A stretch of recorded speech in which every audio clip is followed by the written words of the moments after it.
Retrouvez Work in Progress au cœur de Smart Job en partenariat avec Welcome to the Jungle.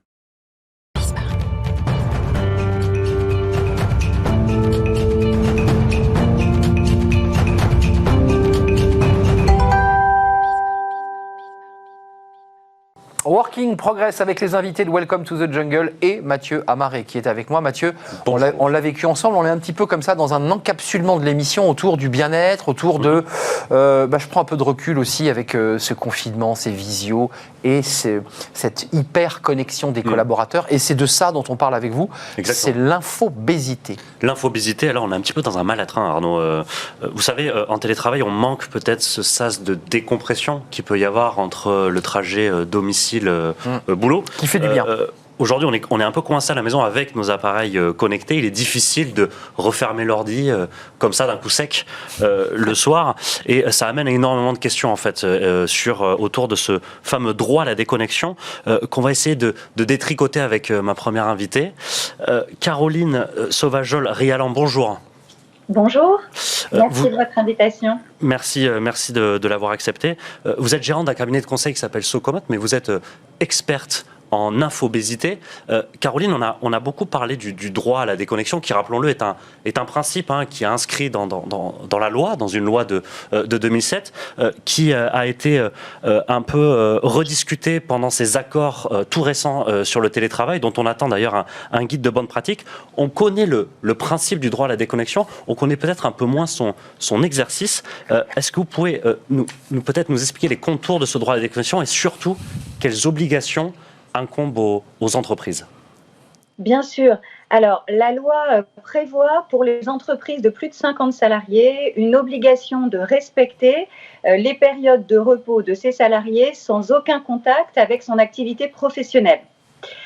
Concrètement, la loi impose aux entreprises de négocier annuellement avec les représentants du personnel sur les modalités d'exercice de ce droit dans le cadre de la NAO. C'est une loi qui est non contraignante, c'est-à-dire que quand on n'aboutit pas à un accord, la loi prévoit simplement l'obligation pour les entreprises de signer une charte et puis des actions de formation également sont prévues par la loi. Donc on est vraiment dans la soft law. Est-ce que vous avez des chiffres? On est dans la soft law, mais on est peut-être aussi dans une absence totale de responsabilité des entreprises vis-à-vis de ce droit à la déconnexion. Juste un chiffre que j'ai, vous allez peut-être le confirmer. 41% des entreprises n'ont mis aucune action en place, 23% seulement auraient mis en place une charte. Est-ce que vous confirmez ces chiffres? Alors, en fait, tout dépend de quelle charte on parle. Pour moi, 80% des entreprises n'ont pas mis en place le droit à la déconnexion.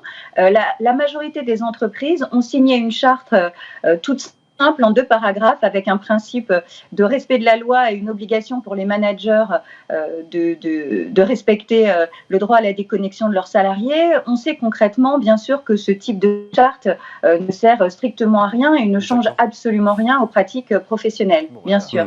Voilà. D'accord. Donc, en fait, 82% des entreprises n'ont notamment pas défini de plage horaire pendant lesquelles le salarié est joignable. Et je crois qu'aujourd'hui, c'est cet enjeu-là qui est majeur avec le télétravail. Que le principe du droit à la déconnexion dont on entend parler beaucoup et quitter une pierre angulaire, encore une fois, des accords de télétravail, c'est juste pour faire joli? Alors, c'est juste pour faire joli, je crois pas. Je crois qu'il y a encore plus, avec la crise sanitaire que nous traversons, des enjeux autour de la conciliation vie personnelle et vie professionnelle. Pourquoi? Parce que en télétravail, on est encore plus tenté de travailler davantage. D'ailleurs, c'est pas qu'une tentation. On savait avant la crise qu'en télétravail, on travaillait 20% de plus. Désormais, on sait que le télétravail du printemps, pendant le télétravail du printemps, on a travaillé 4 heures de plus par semaine. Donc voilà, ces heures de travail supplémentaires, cette joignabilité permanente, tout ça, ça génère bien sûr une fatigue importante, ça génère aussi une baisse de productivité pour les entreprises. Pourquoi? Parce que cette joignabilité permanente est responsable d'interruptions qui sont trop nombreuses et qui viennent nous gêner dans nos tâches de fond. Ces connexions permanentes aussi sont responsables d'un stress, d'une baisse de satisfaction au travail et aussi d'une augmentation de l'agressivité dans les relations de travail. Donc il y a des enjeux qui sont importants. Mais Caroline, c'est le verre à moitié plein, le verre à moitié vide, parce que sur ce plateau aussi, des cadres nous disent que le télétravail pour eux c'est le bonheur, que c'est une manière plus agréable de travailler. Des études comme celle de la NDRH expliquent que la productivité n'a pas été impactée par le télétravail. C'est compliqué. Pour ce qui est de l'infobésité, juste une question simple. Est-ce que ça ne fait pas aussi appel au bon sens d'un collaborateur de se dire, comme un peu pour les enfants, on leur retire la console à 18h et un collaborateur, c'est pareil. Est-ce qu'il faut des chartes? Est-ce qu'il faut des lois? Est-ce qu'il faut des règles? Alors, je ne partage pas votre avis. Le temps, c'est un bien commun. Ça veut dire quoi? Ça veut dire que, voyez, quand aujourd'hui, les cadres qui sont ambivalents par rapport à ces questions disent, par exemple, moi, je veux travailler quand ça m'arrange parce que je suis autonome dans mon travail et, par exemple, m'occuper des enfants à 16h30. Le risque qu'il y a derrière ça, c'est qu'ils se remettent à travailler à 21h quand justement les enfants sont couchés et qu'ils du coup imposent leurs horaires de travail aux autres personnes de l'équipe sur des horaires qui sont justement en dehors des heures de travail classiques. Donc le risque, il est très important.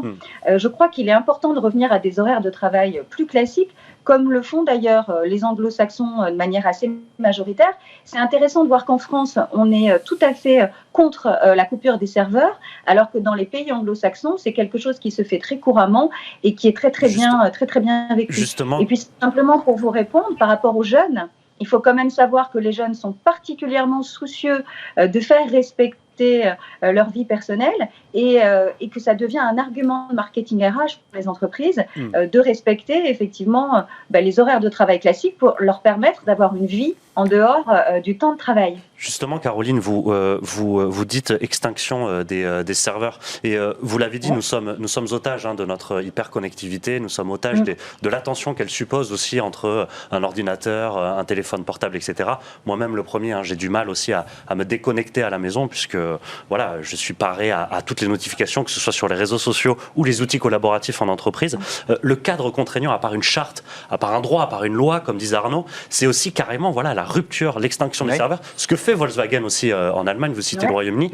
Quelles autres bonnes pratiques les entreprises peuvent mettre en place de manière un peu contraignante?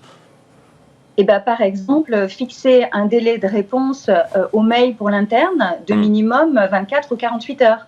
Pourquoi? Pour remettre de la temporalité dans les échanges, pour éviter que, de manière collective, on considère que le délai de réponse, c'est 3 heures à un mail, et du coup, mettre tout le monde en situation d'être collé à sa boîte mail toute la journée, encore une fois, au détriment des tâches de fond. Donc, remettre, de la temporalité dans les échanges, ça me semble extrêmement important, extrêmement utile. Et pour rebondir sur la loi, vous le savez sûrement, mais si le droit à la déconnexion est une exception française, il n'en demeure pas moins qu'il y a quand même une proposition de loi en Belgique. Il y a un projet de loi, puisque le Luxembourg va voter une loi similaire au premier semestre 2021.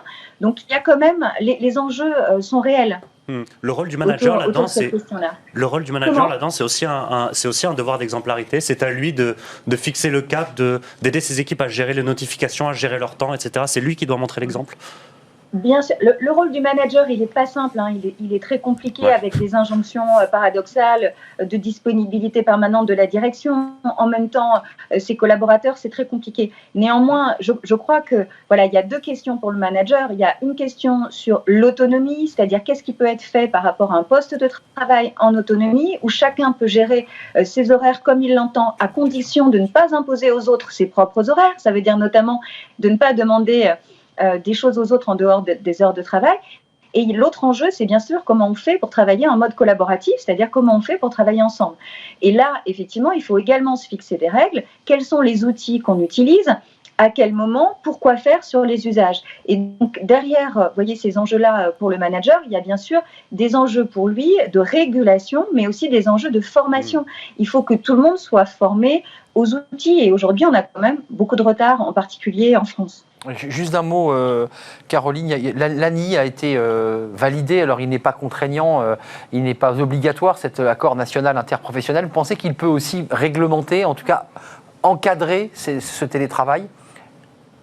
Je ne crois pas. Apparemment, on est dans quelque chose qui va être peu normatif, peu prescriptif. Néanmoins, je vois que dans ce qui a été, ce sur quoi les organisations se sont mises d'accord à la quasi-unanimité le 26 novembre dernier, c'est quand même l'idée que l'employeur doit vraiment respecter ce droit à la déconnexion. Donc, même si on reste, vous voyez, dans des mesures qui sont non contraignantes, on voit bien que cette question-là, c'est une question qui est centrale aujourd'hui. Alors, je crois que la solution, elle est aussi locale, c'est-à-dire que chaque entreprise doit trouver, en fonction de son métier, en fonction de ses clients, activité internationale ou pas, par exemple, évidemment, ça change beaucoup de choses, doit trouver ses solutions au niveau local. Mais le problème, il est général. Et d'ailleurs, pour 93% de la population française, le sujet de la conciliation vie personnelle et vie professionnelle est un sujet très important. Merci Caroline Sauvageol-Rialan, experte sur l'infobésité. L'idée, c'est de lutter justement contre cette surcharge informationnelle. Merci d'être venu nous éclairer sur ce sujet qui est loin d'être réglé quand on vous entend. On poursuit notre programme avec Travailler demain, toujours avec Mathieu Amaré. On reste dans l'esprit. Alors là, on est moins dans le distanciel, encore que on est dans le relâchement, dans l'idée qu'on va être bien et qu'il y a des moments où il faut faire des pauses. Savoir faire des pauses, c'est tout de suite.